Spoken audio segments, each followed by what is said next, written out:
Assalamualaikum warahmatullahi wabarakatuh. Waalaikumsalam. Mana? Saudara-saudara, Geus benang. postulat berpikir saya berdasarkan Al-Quran surat At-Taubah ayat 105. Dibacakan artinya aja biar jelas. Dan katakanlah, bekerjalah kamu, maka Allah akan melihat pekerjaanmu. Begitu juga Rasulnya dan orang-orang yang mukmin, dan kamu akan dikembalikan kepada Allah yang mengetahui yang gaib dan yang nyata. Lalu diberitakannya kepada kamu apa yang telah kamu kerjakan. Ini udah 1447 tahun lalu. Ukurannya Rasulullah bekerja maksimal diukur dari waktu 23 tahun. 13 tahun di Mekah, 10 tahun di Madinah. Hasil pekerjaan Rasulullah dimuliakan oleh itu, utusan Allah yang sempurna, berhasillah tegaknya sistem ajaran Islam yang diakui oleh dunia.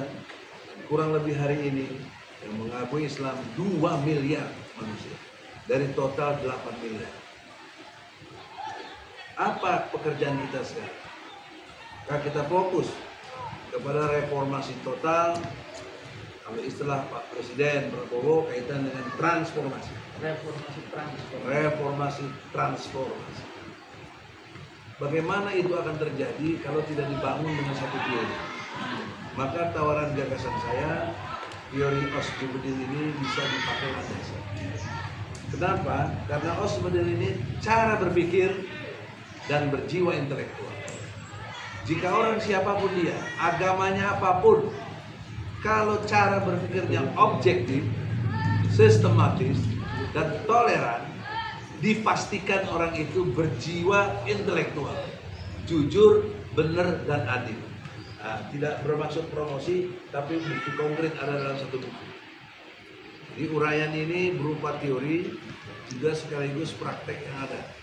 Bagaimana melihat justru perkembangan di Indonesia ini, menurut hemat saya, tidak berdasarkan objektivitas, lawannya menjadi subjektif, tergantung kepentingan-kepentingan, tergantung kepada kelompok-kelompok tertentu. Kalau dalam hal ini dikenal dengan oligarki yang punya subjektivitas tersendiri yang mengalahkan objektivitas. Yang kedua, cara kerjanya tidak berurut dengan baik, acak adut, semaunya saja, cek sunama kumaha aing we, ya, manajemen aing-aingan. Ini menurut saya sendiri seenaknya saja. Dan itu tercermin dari tiap pergantian presiden dalam pengertian setelah reformasi. Jadi tidak ada GBHN. Kalau dulu ada GBHN, ada panduan, arahan, garis besar haluan negara. Jadi jelas tahapannya, repelita dan lain sebagainya. Terlepas kita tidak suka dengan Orde Baru, tapi kalau ada yang bagus, kenapa tidak? Dalam perspektif itulah saya menilai secara objektif, sistematis, dan toleran kita tata ulang lagi Indonesia. Itu artinya reform. Reform itu sebenarnya tata ulang, membentuk kembali, mereform untuk keadaan yang tidak dikehendaki sesuai yang kita kehendaki. Tapi cara berpikir harus ditopang oleh objektivitas, sistematis, dan toleran, dan ditopang oleh jiwa yang intelektual, jujur, benar, dan adil. Saya menyoroti dua hal: satu hukum, dua sumber daya alam dan lingkungan hidup. Yang tadi disebut dananya paling besar 400 triliun lebih dalam pengertian energi. Dalam konteks energi ada non-renewable yang tidak dapat diperbaharui dan yang renewable yang dapat diperbaharui. Seperti emas, minyak tidak bisa diperbaharui. Ya. Yang lain-lain masih bisa karena ada reboisasi dan lain sebagainya. Tapi kalau berkaitan dengan sumber daya alam tadi yang non-renewable, inilah yang terbatas. Nah, inilah yang harus dikaji secara reformasi sekarang ini. Satu contoh konkret misalnya 3 sumber daya alam. 1 batu bara, kita menghasilkan 3.000 triliun per tahun. Yang kedua, kelapa sawit 1.500 triliun per tahun. Yang ketiga, nikel 1.000 triliun. Jadi 3 komoditas saja menghasilkan 5.500 triliun. Mampu menutupi APBN yang kurang lebih terakhir 3.800. Sebelumnya malah cuma 3.400.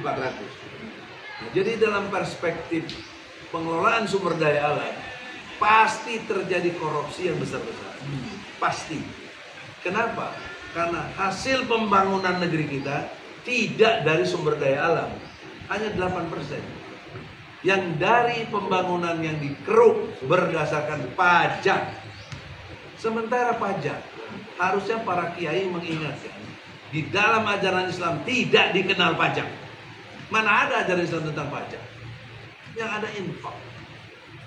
Mari kita reform, istilah pajak harus diganti dengan infak. Karena beda filosofis. Karena kalau pajak itu dipaksa, dipungut. Kalau Islam berbasis hitungan resmi, bagaimana hitungannya? Dan Allah membatasi dalam perspektif tentang infak itu 1/5 dari sumber daya yang ada. Dalilnya surat Al-Anfal ayat 41. Jadi 1/5 itu 20%. Ya, untuk dihitung hasil pertanian, sumber daya alam lainnya. Itu 20%. Memang di situ diistilahkan ghanimah. Kenapa diistilahkan ghanimah? Hasil rampasan perang. Mau apa coba kaitan dengan yang tidak ada ghanimah? Mau capres butuh berapa anggaran triliun? Kurang lebih bisa 5 triliunan untuk capres. Gubernur 300 miliar sampai 500. Wali kota, bupati tadi dihitung oleh Gus Nur bisa sampai 50 miliar. Ya. Itu budget yang untuk perang secara politik. Namanya ghanimah juga dong. Ketika dia berkuasa, kalau presiden menguasai APBN yang 3.800 triliun, nah 1/5-nya 20% itu diinfakkan untuk rakyat dalam bentuk pendidikannya, kesehatannya, perumahannya, lapangan kerjanya. Jadi konkret. Sehingga orang-orang itu sejahtera lahir dan sejahtera batinnya diukur dari kebebasan ekspresi agamanya. Yang wanita kerja di tempat satu tertentu tidak boleh dilarang ketika dia memakai kerudung, karena itulah kesejahteraan batin. Yang kedua, hiburan. Lihat para buruh, tidak pernah menikmati hiburan. Harus direformasi. Per 6 bulan sekali digilir dari pabrik-pabrik, di komunitasnya dibikin sektor-sektor untuk misalnya ada bonus umroh misalnya. Itu sangat mungkin. Nggak ada yang ngambil. Duitnya dari mana? Sumber daya alam ini tadi. Bukan dari pajak. Maka istilah pajak sebisanya diganti Dirjen Infak. Nah, kenapa susah? Itu baru reformasi. Jadi, kenapa harus tergantung pajak? Itu konsep penjajah pajak itu. Kecil-kecilannya tuh preman.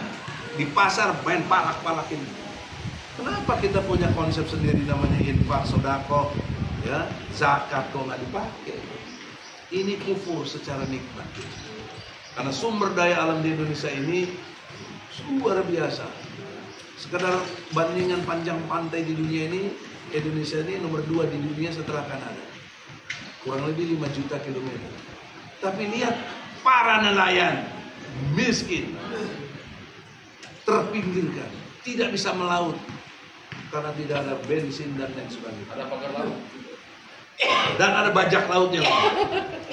Oleh karena itu saudara-saudara, tawaran gagasan saya dalam konteks sumber daya alam ini, nanti kita buka bentuk gerakan peduli pengelolaan sumber daya alam dan lingkungan hidup. Jadi gerakan GPPS, SDA, LH untuk menegur, mensomasi para gubernur dan kepala daerahnya. Misalnya Gubernur Jawa Barat, Deddy Mulyadi, kok garap apa saja itu sumber daya alam yang ada di seputar Jawa Barat. bagaimana batu baranya, bagaimana kelapa sawitnya, bagaimana pasir besinya, bagaimana seluruh isi alam semesta yang ada di Jawa Barat. Berkait dengan itu harus sesuai dengan pasal 33 ayat 3. Bumi, air, dan segala kekayaan alam yang terkandung di dalamnya dikuasai oleh negara dan diperuntukkan untuk semakmur-makmurnya rakyat. Nah, ini harus direport. Jangan lagi pejabat-pejabat ini kurang ajar, menyusahkan para tambang dengan aturan-aturan. Terutama saya kritik Deddy Mulyadi dengan Pergub nomor 11, menyusahkan pertambangan di Jawa Barat itu. Sehingga harus izin ini, izin itu yang sebenarnya tidak perlu. Bahkan sudah ada yang lengkap izinnya semua, tetap diganggu. Sehingga tidak bisa operasi. Ingat, ketidakoperasian dari para pengusaha menimbulkan banyak pengangguran, menimbulkan kekurangan pendapatan daerah, dan lain sebagainya. Kenapa kau bertahan kepada satu aturan yang tidak proporsional? Ini insya Allah saya dengan kekuatan ilmu yang Allah berikan bisa mensomasi ini, sehingga membalik kepada hasilnya itu yang 80% tadi dari pajak justru harus diambil dari sumber daya alam. Syaratnya tidak ada lagi privatisasi dalam konteks sumber daya tadi, karena ini sesuai dengan hadis, rumput-rumputan, api, air, tanah tidak boleh dikuasai, diprivatisasi. Itu harus good public, barang untuk publik. Jadi negara seperti pasal 33 tadi ayat 3, kuasai oleh negara dan diperuntukkan untuk semakmur-makmurnya rakyat. Jadi transformasi Pak Presiden harus konkret. Jangan masih ada model-model yang membuat privatisasi tadi. Nggak ada lagi tuh 9 cacing, 9 naga, nggak ada itu. Harus semuanya dalam dimensi infak yang harus terukur tadi. Jadi tidak ada yang merasa dirugikan, karena ini dimensinya juga ibadah. Nah, yang kedua, bidang hukum, satu persoalan serius yang nggak sampai sekarang tidak terselesaikan atau belum, yaitu pertanggungjawaban presiden. Mungkin akan ada undang-undang tentang lembaga kepresidenan, tapi belum memuat tentang tanggung jawab presiden. Presiden enak saja 5 tahun berlalu, kemudian bisa kampanye lagi, bikin lagi, karena duit udah banyak, bisa lagi tipu sana tipu sini. Nggak ada pertanggungjawaban. Mana pertanggungjawaban presiden? Nah, ini harus direport. Dimulai dari Pak Prabowo yang punya hati nurani membela Palestina yang luar biasa kemarin, ya, terlepas banyak kekurangannya, yang penting dia berhasil. Jadi saya in position sekarang sejak 2014, 2019, 2 kali periode Prabowo presiden, saya jadi advokat. Jadi saya mendukung beliau. Sekarang tidak ada kepentingan apapun, tapi logika berpikirnya masih bisa diharapkan untuk perubahan. Dengan pejabat-pejabat, beberapa pejabat tinggi lah. Kenapa sekarang patroli jalan kaki tidak ada? Tolong ini dihidupkan kembali. Jangan hanya naik kendaraan berputar-putar menghabiskan bensin. Ya. Di Malaysia saja ada namanya umbrella patrol atau patroli payung. Jadi kendaraan patroli membawa payung, taruh di kendaraan, begitu berhenti satu titik, payung ini diberikan kursi di situ. Petugas yang berpatroli setelah itu duduk di situ. Sistemnya bisa dikembangkan, ya. Saya yakin lah perwira-perwira polisi yang sekarang yang muda-muda itu kreativitasnya lebih tinggi daripada zaman saya dulu. Nah, ini sekali lagi mudah-mudahan komisi reformasi yang dibentuk oleh Bapak Presiden nanti itu segera bekerja ke depan dan transformasi dari reformasi kepolisian tadi menjadi transformasi pelayanan kepolisian yang terbaik atau pelayanan masyarakat terbaik, pelayanan penyidikan yang terbaik, pelayanan dalam penanganan unjuk rasa terbaik dan sebagainya. Semuanya kayak yang terbaik, dan saya yakin polisi Indonesia akan bisa tetap hadir di tengah masyarakat dengan kemampuan yang terbaiknya ke depan. Takbir. Tapi semua itu butuh pengawasan maksimal, pengawasan dari eksternal dan internal. Makanya titipan saya, ya, melalui forum seperti ini, mudah-mudahan fungsi Propam Polri bisa lebih ditingkatkan dan dipimpin bintang 3. Karena sekarang bintang 3 di fungsi lain masih sudah cukup banyak. Ya, kalau fungsi propam bintang 3, kalau ada indikasi nanti seorang Kapolri juga melanggar etik, itu tinggal Kadif Propam diberikan pangkat jenderal lokal, dia bisa memeriksa seorang Kapolri. Sehingga sekali lagi anggota Propam tidak perlu berpikir harus berpindah kapan jadi Kapolsek, kapan jadi Kapolres, kapan jadi Kapolda, tidak perlu. Karena sekarang seluruh anggota polisi gajinya sama, tunjangan jabatan sama, tunjangan kinerja sama. Tapi tunjangan operasional ini yang harusnya diberikan khusus, bahwa setiap tindakan kepolisian dilakukan oleh anggota Polri atau tadi khusus Propam itu dibiayai oleh negara. Tidak perlu nanti ada penyidikan tidak pidana ringan, anggarannya sekian, tidak pidana sedang, anggaran sekian, tidak pidana berat sekian, nggak perlu. Yang penting didukung oleh anggaran negara dan itu bisa dipertanggungjawabkan. Itu saja sementara dari saya. Terima kasih, saya akhiri. Wabillahi taufiq wal hidayah. Assalamualaikum warahmatullahi wabarakatuh. Waalaikumsalam warahmatullahi wabarakatuh. Luar biasa yang disampaikan oleh beliau, nanti akan kita rangkum ya, bagaimana pelayanan terbaik dan juga pendidikan terbaik dan juga SDM terbaik ya. Langsung sekarang kita ke Gus Nur gitu ya. Jadi Takbir. Allahu Akbar. Baik, assalamualaikum warahmatullahi wabarakatuh. Waalaikumsalam warahmatullahi wabarakatuh. Jadi Pak Operasional tadi menyampaikan perihal satpam ya.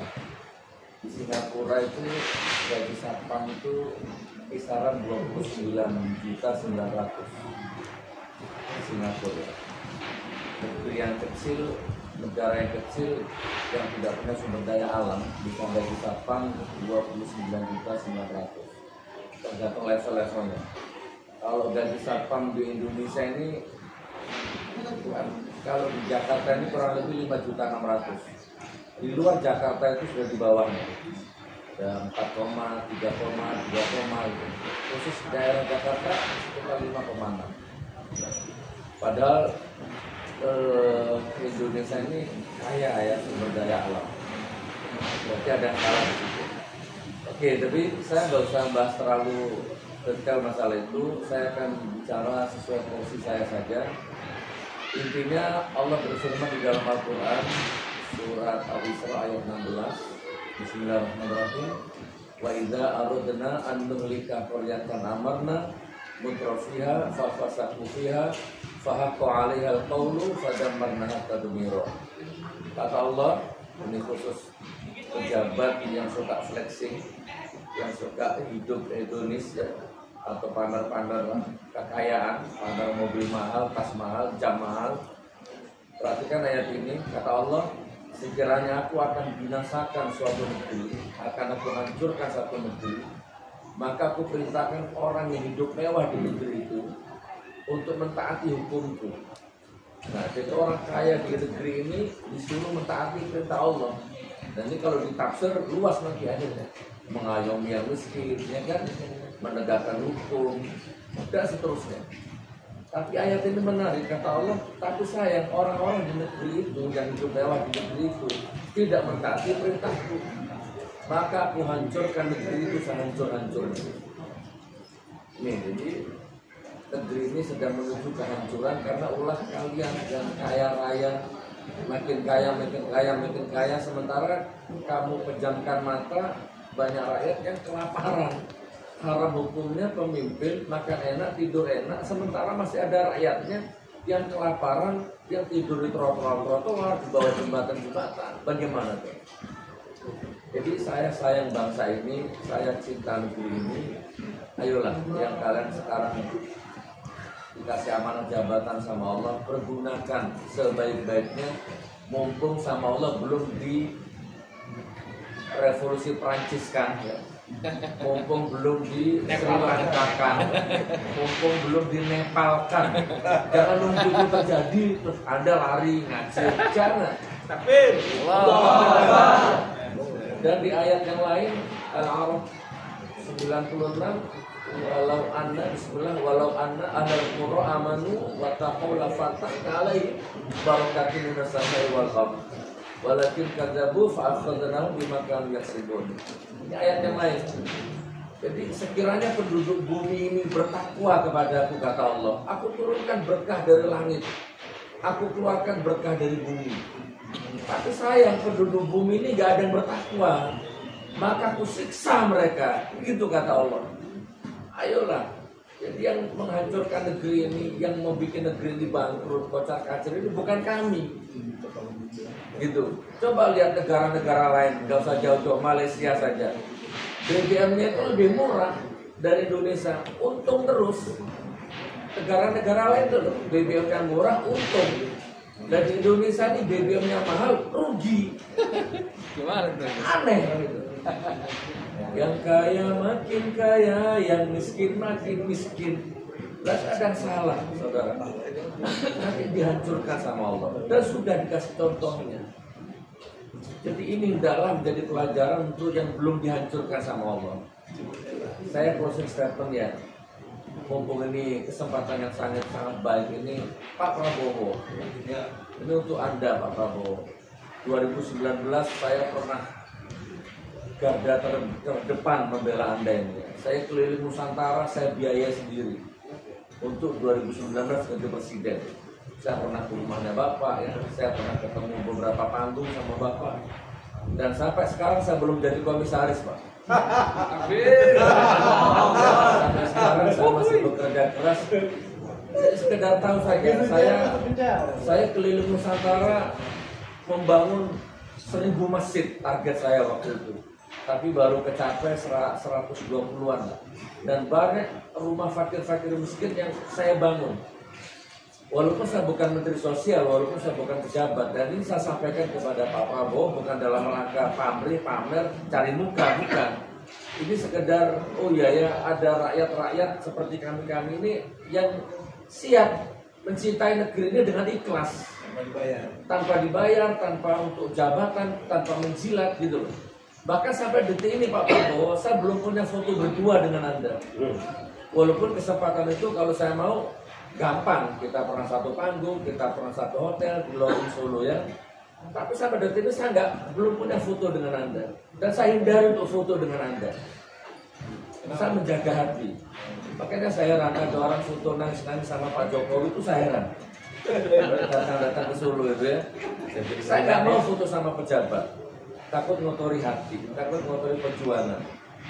Pak Prabowo, kami memaafkan walaupun Anda bagian dari rezim 10 tahun yang lalu. Menurut saya rezim sumber kerusakan 10 tahun yang lalu. Kami memaafkan karena kami sudah nggak mau lihat ke belakang, kami lihat ke depan sekarang. Dan harapan bangsa ke depan ini sekarang ada di tangannya Pak Prabowo ini. Ada di setiap keputusannya Bapak. Jadi saya berdoa untuk Bapak, mudah-mudahan Bapak dijaga sama Allah. Amin. Pak Prabowo, titip bangsa ini, titip negeri ini. Sekarang ada di tangan Anda, tidak ada di tangan yang lain.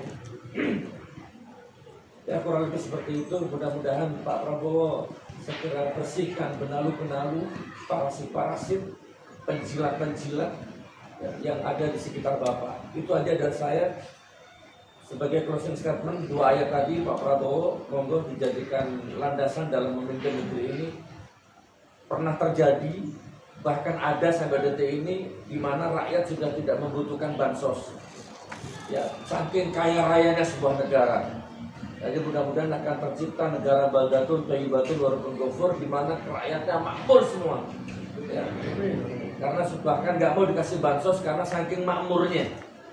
Nah, dan itu akan terjadi kalau benar-benar hukum Allah, hukum agama, hukum undang-undang berapa tahun 33 dia undang-undang minerba itu diterapkan benar, maka insya Allah Anda akan dikenang dikenang sebagai presiden terbaik sepanjang sejarah peradaban Indonesia. Assalamualaikum warahmatullahi wabarakatuh. Waalaikumsalam warahmatullahi wabarakatuh.